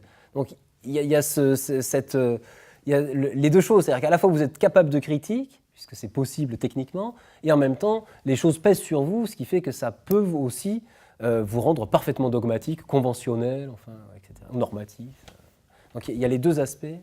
Je ne peux pas m'empêcher de rebondir, parce que par ma présence physique, je suis maître ou fier, et je suis le conseil de mes clients. Et il est amusant de constater qu'il n'y a pas beaucoup de professions qui ont gardé cette terminologie. Les notaires, enfin toutes les professions juridiques, c'est assez amusant. Toutes les professions juridiques ont gardé pour les gens qui se tournent vers ces professions juridiques le fait que les gens vous appellent maître. À tel point que certains qui me disaient madame, ça n'excusait. Alors c'est assez amusant parce qu'en fait, on est maître d'un savoir, oui, mais on a aussi en corollaire cet adjectif d'être le conseil. Et ça rejoint vraiment dans une personne physique ces deux choses que tu dis, c'est-à-dire la possession d'un savoir, mais en fait la possibilité pour orienter les gens au travers des conseils pour qu'ils prennent là-dedans le fruit qui va leur permettre, au travers de leur propre expérience de vie à un moment donné, d'être les décideurs de quelque chose qui va leur convenir. Je trouvais que c'était assez amusant. Je n'avais jamais vu ma fonction sous cet angle, vu comme tu l'as présenté. Merci, bravo pour une conférence brillantissime qui mêle des notions extrêmement complexes, je trouve, et qui du coup rend un petit peu difficile la prise de parole comme ça, d'une façon peut-être du coup un peu simpliste après. Mais moi, je voudrais quand même vous poser la question de la notion de responsabilité par rapport à la transmission. J'ai en tête une citation, alors je m'en excuse, j'ignore, je ne me souviens plus de qui elle est, mais je l'avais placardée sur une porte des enfants à la maison. « Transmettez-leur la connaissance, car sinon ils la détruiront ». Et moi, je trouve que c'est quand même important, l'idée que forcément, ceux qui sont les plus anciens ont cette responsabilité est quelque chose qui compte beaucoup. C'est-à-dire que la manière dont, effectivement, les anciens vont transmettre la connaissance et le sujet, sont-ils les seuls? Puis l'idée de l'expérience que vous développez, c'est-à-dire que dans le fond, oui, ils ont cette responsabilité, mais la poussette, on regarde devant, et donc le sujet lui-même devient responsable de lui-même. Et d'ailleurs, j'associe avec la fatigue d'être soi d'Ehrenberg, et je me disais, voilà, effectivement, on a complètement changé le rapport à soi-même. Il a évolué, mais j'aimerais connaître votre point de vue sur cette question de la responsabilité dans la transmission du savoir quand même. On n'a plus envie de souffrir. Aujourd'hui, on ne veut plus souffrir. Apprendre, ça fait souffrir. Ça demande beaucoup ça demande du temps, ça demande de la concentration, ça demande de savoir pourquoi on veut apprendre, qu'est-ce qu'on veut savoir, pourquoi faire. Et on a l'impression aussi qu'il y a quelque chose de très utilitariste dans le savoir. Soit c'est un savoir pour des choses qui, dans le fond, n'ont peut-être pas tellement de sens dans la vie, soit c'est un savoir relativement profond qui va demander beaucoup d'efforts. Moi, je m'interroge sur la question de la responsabilité des plus anciens dans la transmission. C'est vraiment une question compliquée parce que qu'il y a plusieurs choses. Il y a à la fois la responsabilité des plus anciens, c'est vrai, dans cette question de la transmission. Et puis il y a la responsabilité, ça c'est un peu plus nouveau. Il y a la question que de plus en plus tôt, ceux qui apprennent doivent développer ce sentiment d'être responsable, c'est-à-dire que c'est d'être très tôt responsable de ce qu'ils seront amenés un jour à transmettre et de ce qu'ils sont amenés immédiatement à transmettre. Je pense que le problème de la responsabilité, il est évidemment celui des anciens, ça je vais essayer d'y revenir, mais il est, à mon avis, aujourd'hui, la mutation, c'est qu'il s'est déplacé de plus en plus tôt et vers les plus jeunes. C'est-à-dire qu'immédiatement, très concrètement, c'est quoi? C'est qu'on a des choses qui n'existaient pas avant, c'est-à-dire qu'on développe le sentiment de responsabilité chez des enfants de plus en plus jeunes en leur faisant apprendre, par exemple, tel geste qui fera du bien à la planète, par exemple en triant des ateliers pour trier les déchets, tel type de pratique qui évite d'utiliser la voiture, venez à l'école en vélo, enfin, etc., etc., etc. Donc il y a je crois que ce qui aujourd'hui, à mon avis, change du point de vue on va dire de la vision globale de la responsabilité, c'est qu'elle est censée être aujourd'hui partagée par un beaucoup plus grand nombre d'individus qu'auparavant. C'est-à-dire qu'effectivement, avant, je crois qu'il y avait une petite frange de la population mondiale qui supportait la responsabilité. Et aujourd'hui, alors la responsabilité, c'est pas une quantité. Donc ça veut dire que si on la divise, elle n'est pas moins supportée par chacun. C'est vraiment une qualité qui a une propriété qui fait que plus de personnes se la partagent, elle n'en devient pas aussi lourde pour chacun d'entre nous, en quelque sorte. Voyez, et je crois que c'est ça qui a changé d'une certaine façon aujourd'hui. Alors ensuite, quant à la responsabilité des anciens, je crois qu'à mon avis, pour répondre sur un aspect, parce que c'est très compliqué de répondre globalement, je crois qu'elle pèse beaucoup justement sur la question de l'utilité, c'est-à-dire que vous développez sur les savoirs. C'est-à-dire effectivement la rhétorique qui consiste à dire, pour faire passer mieux, entre guillemets, un savoir, qui est de répondre à la sollicitation immédiate, un petit peu réflexe, à quoi ça va servir, et qu'on essaie de développer un propos sur mais si ça peut servir à compter, ça va servir à lire, etc., etc. Je crois que là, il est de la responsabilité des anciens, justement, d'essayer de faire le pas de côté et de sortir, justement, de cette argumentation-là, de trouver nécessairement une utilité au savoir qu'on développe, parce que je crois que c'est très important, précisément, de ne pas raisonner, effectivement, dans ce que vous dites, c'est-à-dire de ne pas identifier immédiatement à la sollicitation qui est demandée l'utilité directe du savoir que vous êtes dont vous êtes le possesseur ou du savoir-faire que vous détenez, parce que je pense que c'est très dangereux, sincèrement, que d'apprendre que des choses pour lesquelles on peut identifier une utilité pratique immédiate, que c'est le meilleur moyen d'arrêter toute possibilité d'innovation, de création, etc. Enfin, ça c'est évident. Il y avait un physicien qui avait un mot assez drôle à ce propos. Il disait, si on avait eu ce raisonnement-là, on n'aurait jamais pu rien faire, on n'aurait jamais pu, par exemple, inventer l'électricité. Parce qu'il disait, on n'a pas inventé l'électricité en cherchant à améliorer la performance des bougies. On l'a inventé parce que, précisément, à un moment donné, il y a des gens qui ont imaginé qu'il y avait des forces invisibles qui existaient, qui se déplaçaient d'un corps, enfin, etc., etc. Je crois que ça, c'est vraiment le plaidoyer le plus formidable que je connaisse, en tout cas, contre l'utilité immédiate ou la rhétorique de l'utilité. Oui, par rapport à ce savoir qui nous vient certes des générations précédentes et aussi au sein de la famille, tout ce qu'on a pu entendre quand on était enfant, etc., toutes ces choses qu'on a emmagasinées. Il y a aussi, donc il y a ça, cette provenance du savoir qu'on a, mais il y a aussi, je pense surtout le savoir qu'on va aller chercher nous-mêmes. Par rapport à ce savoir qu'on va chercher nous-mêmes, plus on nous responsabilise et moins on nous l'impose, comme quand on est petit à l'école, où on peut s'imaginer que c'est l'instituteur, le maître qui sait tout et l'élève qui apprend ce qu'il ignore complètement. C'est une histoire de véritable échange entre celui qui enseigne à l'élève, qui aussi apprend de ses élèves dans toute relation entre celui qui initie les autres. Et voilà, c'est juste un petit... Non, mais vous avez raison. C'est des choses qui sont développées dans plusieurs types on va dire, d'éducation dite alternative aujourd'hui, quoi. Cette formation du dialogue, cette présence du maître comme embrayeur d'expérience, où vous avez plutôt une éducation par les pairs. Enfin, alors là, vous avez toutes les pédagogies du début du XXe et du milieu du XXe qui existent, Montessori, etc., Freinet. Vous avez un type d'éducation qui développe une approche qui ressemblerait... Alors justement, avant de passer la parole à madame, puis après, professeur Lagarrigue, que pensez-vous de cette explosion d'écoles un petit peu partout? D'ailleurs, le gouvernement est en train de s'emparer de la question pour réguler ça. Hein. Toutes ces écoles Montessori, Steiner, il semble que de plus en plus de parents se tournent vers ce type d'éducation pour leurs enfants, c'est-à-dire les encourager à apprendre par eux-mêmes, à vivre l'expérience.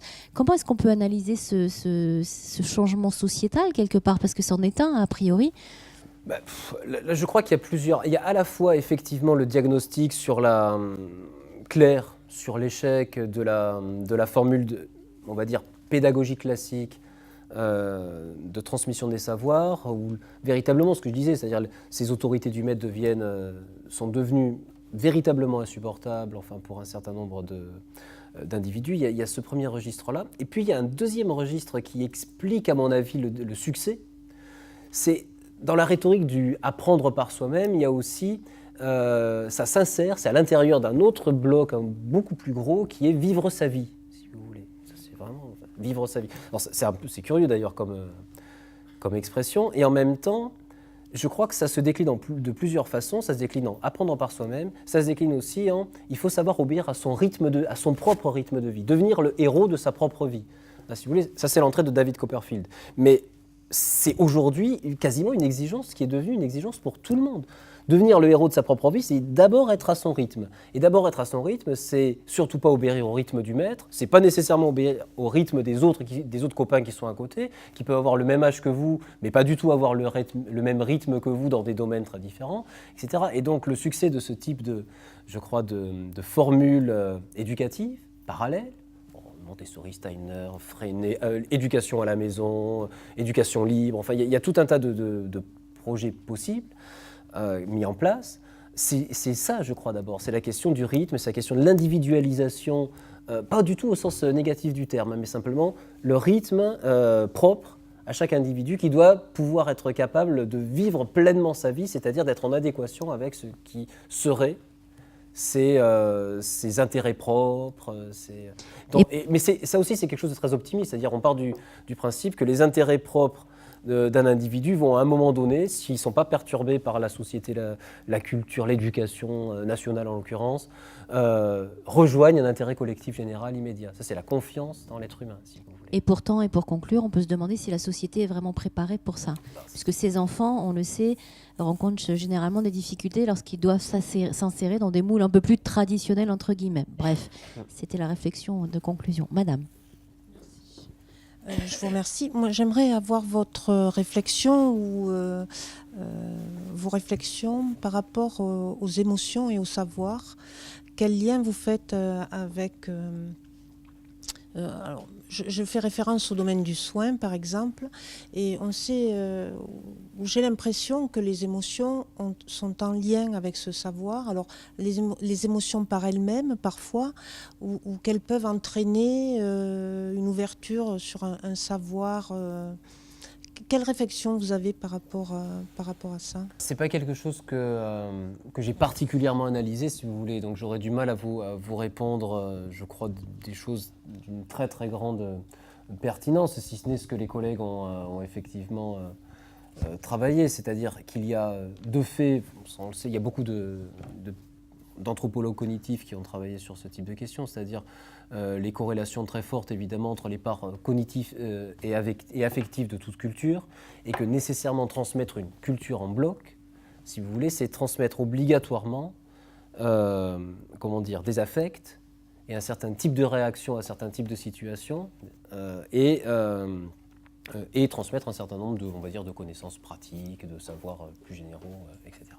Et que ce qui se passe, ce qui a été mesuré en termes d'efficacité dans la transmission et dans l'acquisition des savoirs, c'est qu'effectivement, quand les affects, quand un savoir est transmis et est associé à une situation affective particulière, surgissement émotionnel, enfin, joie, plaisir, enfin, etc., on a effectivement une expérience qui est assimilée beaucoup plus rapidement que dans le cas où il y a soit un affect négatif, soit même pas d'association affective particulière. Voilà. Mais là, je peux difficilement répondre davantage que ce type de généralité, si vous voulez. Ma question concerne uniquement la transmission des savoirs professionnels ou des compétences professionnelles. Est-ce que vous êtes d'accord avec 2 ou 3 propositions que je vais résumer, qu'on entend souvent? D'abord, la transmission est-elle vraiment possible ou est-elle impossible en matière de compétences professionnelles? Il y en a beaucoup qui rêvent de la clé USB qu'on brancherait quelque part par là pour que ça transmette. Ça paraît être en contradiction avec ce qu'on sait de la cognition. La deuxième proposition, c'est est-ce que vous êtes d'accord avec le fait que toute compétence ne peut que s'acquérir par un apprentissage, donc une action personnelle, demandant un effort. On rejoint la difficulté et la souffrance qu'a évoqué Madame Chauffour tout à l'heure, Chauffour-Adert. Voilà, c'est les 2 propositions sur la transmission est-elle possible, et deuxièmement, l'apprentissage nécessite-t-il toujours un acte personnel, que ce soit un acte intellectuel ou un acte physique, suivant la compétence que l'on veut acquérir. Alors, sur la première, sur la transmission, évidemment, là, tout est-elle possible, enfin, en termes de compétences professionnelles. Tout dépend de ce que vous mettez derrière, de ce qu'on entend par un processus de transmission. Si par processus de transmission, on entend à la manière classique, on va dire un stock de connaissances-compétences qui passe, qui est réalisé par quelqu'un devant un apprenti qui les décode et qui les re-encode lui-même et qui va les rejouer derrière, évidemment, c'est impossible. Ça ne marche pas, on le sait. En revanche, si on entend par transmission des compétences ou des connaissances, ce qu'on entend plutôt aujourd'hui dans ce domaine-là comme type de processus, c'est-à-dire que vous avez effectivement quelqu'un qui fait quelque chose, et vous avez un apprenti non pas qui décode ou chez qui ça passerait comme par le système de la clé USB, mais qui recrée lui-même la compétence, c'est-à-dire qu'il n'est pas en train de...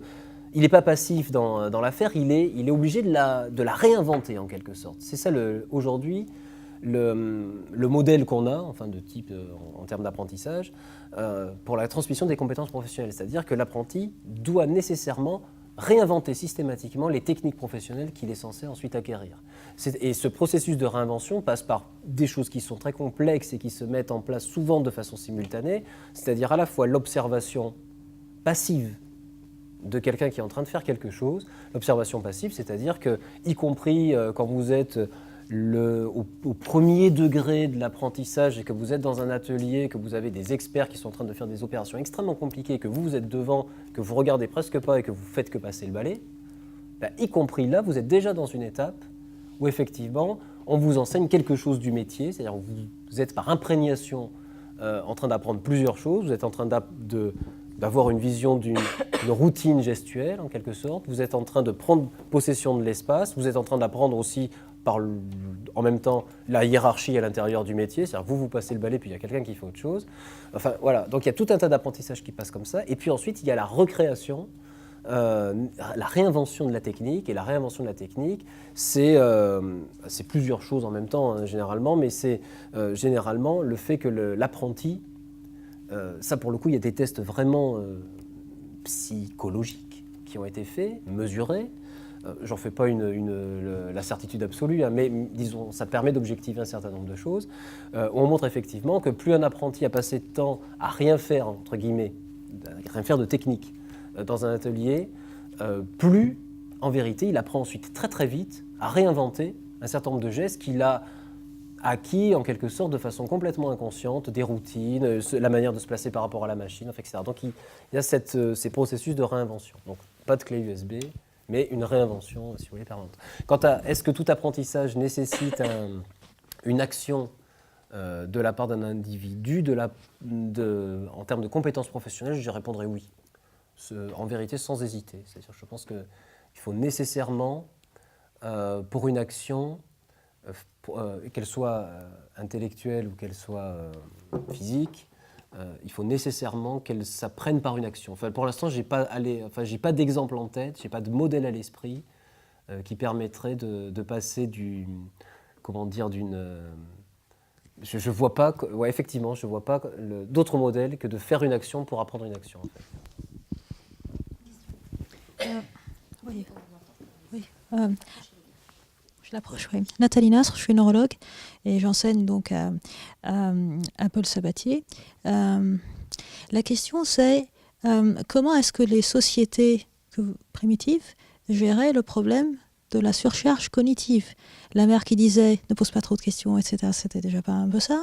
Et puis en réponse au commentaire de Madame Valéjo tout à l'heure, est-ce que la réponse n'était pas plutôt que d'inculquer le savoir comme un contenu, ce que M. Lagarrigue présente au début de pédago comme des billes dans un entonnoir, est-ce que c'est pas plutôt un procédé qu'on est en train d'apprendre à l'enfant ou à un sujet qui est en train de grandir, c'est-à-dire parallèle en train de savoir, n'est-ce pas ? Vous avez dit. Est-ce que ce n'est pas plutôt un procédé, une façon de faire qu'on est en train de lui apprendre, plutôt au final qu'un contenu de savoir pour justement éviter l'écueil de la surcharge cognitive qui est un des principaux obstacles à l'enseignement que nous faisons à nos étudiants. Voilà. Comment les sociétés primitives déjà, de par leur façon de faire, gérer le problème? Alors c'est une question qui est quasiment impossible en fait. Une question, je pense, ouais, elle est très, très difficile parce que bon, déjà, effectivement, je pense que toutes les sociétés dites primitives n'auraient pas la même réponse à cette question, enfin, ou géreraient le problème de façon extrêmement différente. Ça, c'est une première réponse et j'ai du mal à vous dire beaucoup plus que ça à la vérité, mais je pense qu'effectivement, elles ont développé, mais comme nous, à mon avis, enfin, de façon qui n'est pas si différente que ça, des processus de sélection effectivement, qui sont des processus de sélection, je crois, des connaissances ou des savoirs pertinents. Je pense que toutes les sociétés, la nôtre, bien évidemment, ça c'est bien montré, mais y compris d'autres sociétés d'un type très différent, ont développé chacune leur propre théorie de la pertinence. En quelque sorte, qui fait que, de la même manière qu'elle est démontrée dans le langage, je crois qu'elle fonctionne tout à fait, à mon avis, identiquement pour sélectionner dans le stock infini des connaissances et pour éviter la surcharge, etc. Vous avez une pratique de la pertinence qui est réalisée par toutes les sociétés, simplement effectivement pour vous dire la réponse à les sociétés primitives, quelle est leur pratique ou comme mode de tri ou quoi que ce soit, elle n'existe pas bien évidemment.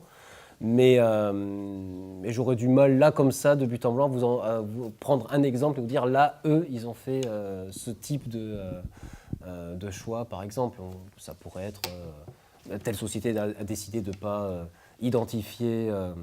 je ne sais pas, de ne pas identifier différents types de textures de neige, ça c'est la nôtre par exemple, parce que ça n'a pas été intéressant, etc. Chez les Inuits, on sait en l'occurrence qu'ils ont plusieurs noms pour les couleurs de la neige, pour ses reflets, pour sa qualité, etc. Alors, fonctionnalistes, parce que c'est utile de leur point de vue, etc. Je pense que c'est plus compliqué que simplement c'est utile. Oui, il y a eu 2 interventions qui ont parlé de presque la souffrance d'apprendre. Enfin, j'exagère un peu, hein. Mais moi, j'avais envie de dire au contraire qu'il peut y avoir, il y a un véritable plaisir dans le fait d'apprendre et d'acquérir un savoir, et qui peut même atteindre une émotion forte. Et j'en voudrais pour preuve ce que vous nous avez fait ce soir. Vous nous avez donné beaucoup de choses, vous nous avez appris beaucoup de choses, et je crois que tout le monde y a pris plaisir. Merci. Y a-t-il d'autres questions? Oui, derrière. Une dernière question peut-être. Oui, moi ce qui me gêne un peu, c'est le terme de compétence. Est-ce que le terme de compétence fait référence à un savoir-faire, alors que la connaissance fait référence au savoir? Et le terme de compétence, là-dedans, me gêne. Effectivement, on peut discuter la question des termes. Effectivement, je crois que sur les...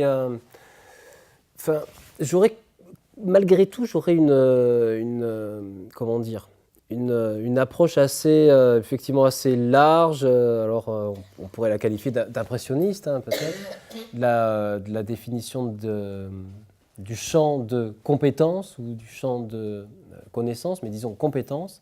Parce que dans compétences, effectivement, ce sont des savoir-faire, mais ce sont des savoir-faire.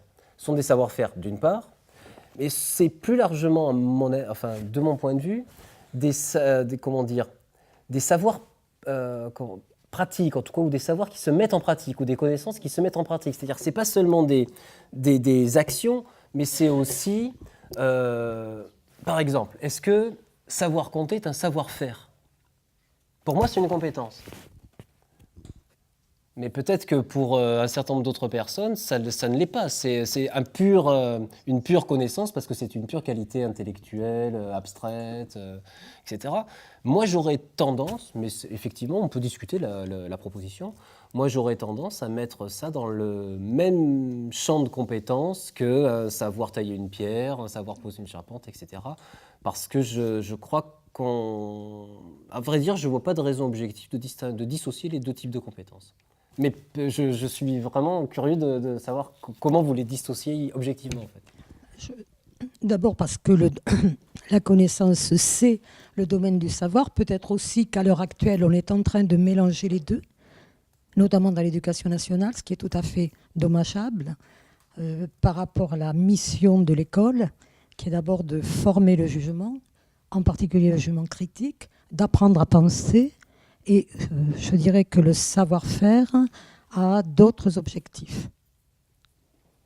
Il me semble qu'il y a là des problèmes qui, à l'heure actuelle, sont quand même très, très importants par rapport à la formation. Là, on est tout à fait d'accord. Et le jugement critique, je crois que le but de la connaissance, c'est la formation du jugement critique. Apprendre à juger, apprendre à penser. Et la question qui se pose est de savoir est-ce que ça relève d'une compétence ? Est-ce on peut apprendre à penser s'il n'y a rien au départ ? On ne pense pas sur du vide. Oui. Je pense aussi qu'on peut développer, je suis même tout à fait convaincu qu'on peut développer la question de la critique et de son jugement à l'intérieur même de compétences et de savoir-faire et que précisément ça permet de développer un nouveau niveau de critique qui dépasse celui qu'on avait jusque-là à partir de connaissances abstraites. Mais ça se discute, on peut discuter. Je suis formatrice d'étudiants en soins infirmiers et on leur dit bien, et moi la première j'en suis convaincue, qu'ils ne peuvent pas être compétents s'ils n'ont pas acquis les connaissances et s'ils ne mettent pas en combinaison, s'ils ne mettent pas en lien les compétences pour le savoir-faire. Donc je veux bien que c'est un autre champ, etc. Mais on ne peut pas être compétent sans connaissance, quoi. C'est ça. Ouais, ça va. Oui, d'accord. Bonsoir. D'abord, je voulais vous remercier pour votre intervention. Après, j'ai une question. Est-ce que vous pensez que le rapport au savoir et à sa transmission n'est pas tout simplement lié au rapport qu'on peut avoir à l'autre ? C'est-à-dire que, pour reprendre un petit peu le titre de votre intervention, est-ce qu'on n'est pas dans un rapport de pouvoir et savoir quelle est l'intention qu'on met derrière cette transmission ? Est-ce qu'on va être dans un accompagnement, auquel cas on est plutôt dans une relation symétrique, et où le maître par rapport à l'élève a une relation plutôt d'égal à égal, ou dans une relation dissymétrique de pouvoir, où le maître va être celui qui sait, celui qui détient le pouvoir. Et donc voilà, en fonction de l'intention qu'on va avoir dans cette transmission et de la dynamique qu'on va avoir par rapport à l'autre, notre rapport au savoir va être notre rapport à l'autre. Ça, j'aurais tendance à être assez d'accord avec vous, effectivement, c'est-à-dire que le type de transmission de savoir qu'on met en place est assez corrélé. Alors corrélé, c'est-à-dire est-ce que c'est révélateur d'eux ou est-ce que c'est imbriqué dedans ? Là, il faudrait le travailler en détail, mais je suis assez d'accord avec vous sur le fait qu'effectivement, la transmission du savoir, c'est un mode de relation qu'on peut avoir à l'autre qui est pas du tout envahissant ou exclusif, c'est-à-dire qu'on peut tout à fait avoir des relations à l'autre qui ne sont pas des relations de transmission de savoir, d'une part. Par ailleurs, on peut aussi sortir de l'alternative, c'est-à-dire qu'on peut avoir des relations de transmission de savoir qui sont pas seulement, soit d'un côté le pouvoir, si vous voulez, qu'on imposerait d'une part, ou la pure relation d'accompagnement horizontal. Je crois qu'il y a des choses qui se jouent entre les deux et qui dépendent aussi des intentions, effectivement de ce que vous dites, c'est-à-dire du type de rapport à l'autre. Enfin, je prends un exemple très simple de transmission qui avait été proposé bien avant moi, enfin je ne l'invente pas, c'est Roland Barthes en parlait, si vous voulez. C'est par exemple la transmission de la marche à un très jeune enfant par sa mère. Il y a Roland Barthes, il y a trois possibilités en fait, qu'on peut imaginer, mais en fait il n'y en a qu'une qui marche. Et là vous êtes dans le rapport à l'autre. Vous avez deux possibilités qui sont en gros les possibilités accompagnement et pouvoir, qui peuvent se mêler un petit peu selon lui, qui est première possibilité, la possibilité théorique, c'est-à-dire est-ce qu'une mère pour apprendre à marcher à son enfant lui explique le mécanisme de la marche, il faut lever les pieds, etc., lui fait une théorie du mouvement, bon, a priori non, donc ça c'est pas ça. Deuxième possibilité, est-ce qu'elle fait le mode, on va dire, de la démonstration, c'est-à-dire est-ce que pour apprendre à marcher à son enfant on marche devant lui? On se met à marcher, puis tiens, il va peut-être suivre parce qu'il va m'imiter, ce type d'imitation. A priori non plus, je crois que personne ne fonctionne comme ça. Par contre, il y a le troisième mode qui fonctionne et qui, au contraire, dépend d'une relation à l'autre, qui est celle du désir. Vous avez la mère qui se met en face et qui l'appelle. Et il y a cette relation de désir qui se crée, et là, on n'est pas complètement dans la souffrance quand même, effectivement. On est plutôt dans un rapport de désir qui fait que quelqu'un va se mettre à apprendre quelque chose.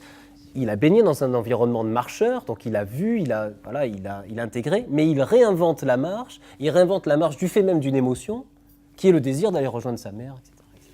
Et ça, je crois que c'est excessivement important, effectivement, parce que c'est un mode de relation qui fait qu'une compétence, en quelque sorte, en l'occurrence, savoir marcher, s'acquiert, sans même qu'il y ait de démonstration pratique ou de théorie d'eux, qui est à la limite sans connaissance, si on veut être de ce point de vue-là, presque, mais qui a baigné dans un environnement de compétences non théorisées. Voilà, je voulais vous remercier après d'autres.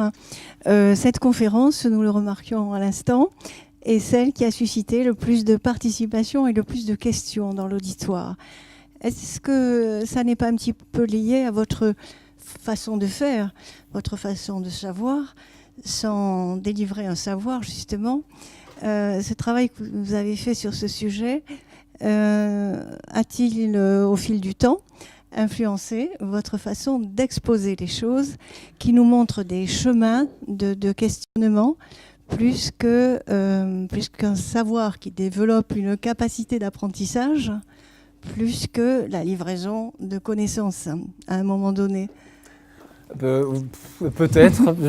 À vrai dire, j'ai jamais réfléchi à la chose de cette manière-là. C'est vrai que alors je dirais que c'est pas tout à fait, enfin j'espère, mais j'en suis convaincu, hein. C'est pas tout à fait propre à moi, hein. Je dirais que c'est la formule même du séminaire de recherche qui développe ça, c'est-à-dire qu'effectivement on n'est pas censé faire un cours, on est censé précisément discuter, poser des questions, et le résultat est toujours le fait d'aboutir à on a souvent des réponses, mais on n'a pas la question qui correspond à la bonne réponse qu'on pense avoir, donc il faut trouver la question. Et donc ça, c'est un type de réflexion qui effectivement amène à faire poser des questions, donc de ce point de vue-là, ça marche, quoi. Et pour terminer, mais ça a une relation avec ce que je viens de demander, vous vous rappelez que je vous avais rencontré au muséum et je vous avais demandé: peut-on enseigner l'éthique et comment? Voilà. Et bien de cette façon-là, sans doute, en apportant une capacité de questionnement. Vous en donnez bien l'exemple. Je vous remercie. À mon tour, je vous remercie. Il y a encore une toute petite question? Très rapide alors. Moi, ce n'est pas vraiment une question, mais je vais rebondir sur la question de la souffrance et du désir, parce qu'en réalité, tout à l'heure, avec mon commentaire, je pensais beaucoup à votre poussette. Le parent et l'enfant qui ne se regardent plus. Et l'idée que finalement, quand je parlais de responsabilité, c'est aussi la responsabilité dans le désir qui peut être suscité chez l'enfant. C'est-à-dire, et ça rejoint la question de monsieur aussi, sur le type de relation. C'est-à-dire que finalement, bon, si tu veux savoir, si tu veux, mais moi, je souhaiterais que tu saches. Et c'était un peu ça aussi derrière. D'où la problématique des parents qui ont des jumeaux. Oui. Donc alterner la position, regarder papa-maman et regarder le monde. Bref, parenthèse fermée. Merci infiniment Merci. Nicolas Adel pour la grande qualité de votre conférence.